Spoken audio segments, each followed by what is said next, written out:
இறைவன் மிகப்பெரியவன்.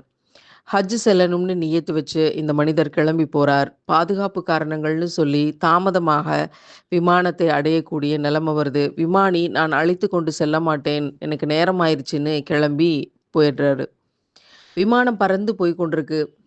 ஆனால் இந்த மனிதர் ஏர்போர்ட்லேயே காத்திருக்கிறார். இறைவன் நாடினால் நான் ஹஜ்ஜை அடைவேன் என்று லெப்பைக் சொல்லியபடி காத்திருக்கிறார். இறைவன் மிகப்பெரியவன். அந்த விமானம் பழுது. ஏதோ சில காரணங்களால் மறுபடியும் மீண்டும் தரையிறங்க வேண்டிய இடத்திற்கு ஆளாகிறது. விமானி சொல்கிறார், எந்த விமானி இவரை ஏற்றிக்கொண்டு செல்ல முடியாது என்று கிளம்பினாரோ, அதே விமானி தான் சொல்கிறார், இவரை ஏற்றாமல் நான் கிளம்ப மாட்டேன் என்று.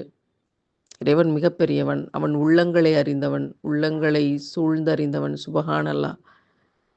அப்படியே அவர் செல்கிறார். அவ்வளவு பேரும் சந்தோஷத்தோடு வழி அனுப்புகிறார்கள். அவருடைய மனநிலை என்னவாக இருக்கும் அவர் விமானத்தில் பறந்து கொண்டிருந்த பொழுது?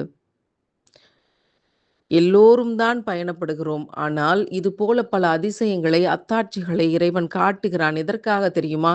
இவற்றையெல்லாம் பார்த்து கொண்டிருக்கிற நீங்களும், நாங்களும் இவற்றிலிருந்து படிப்பினை பெற்றுக்கொள்ள வேண்டும் என்பதற்காக. இறைவன் கொடுக்க நினைப்பதை யாராலும் தடுக்க முடியாது.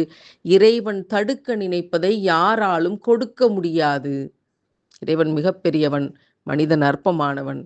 இறைவனிடத்தில் நம்மை அனைத்திற்குமாக ஒப்புக்கொடுக்கிற போது அவன் நம்மை பாதுகாப்பதாக ஒப்புக்கொண்டிருக்கிறான். இந்த சத்தியத்தை நம்பினால் நம்முடைய நிம்மதி நமக்கு எப்போதும் வசப்படும்.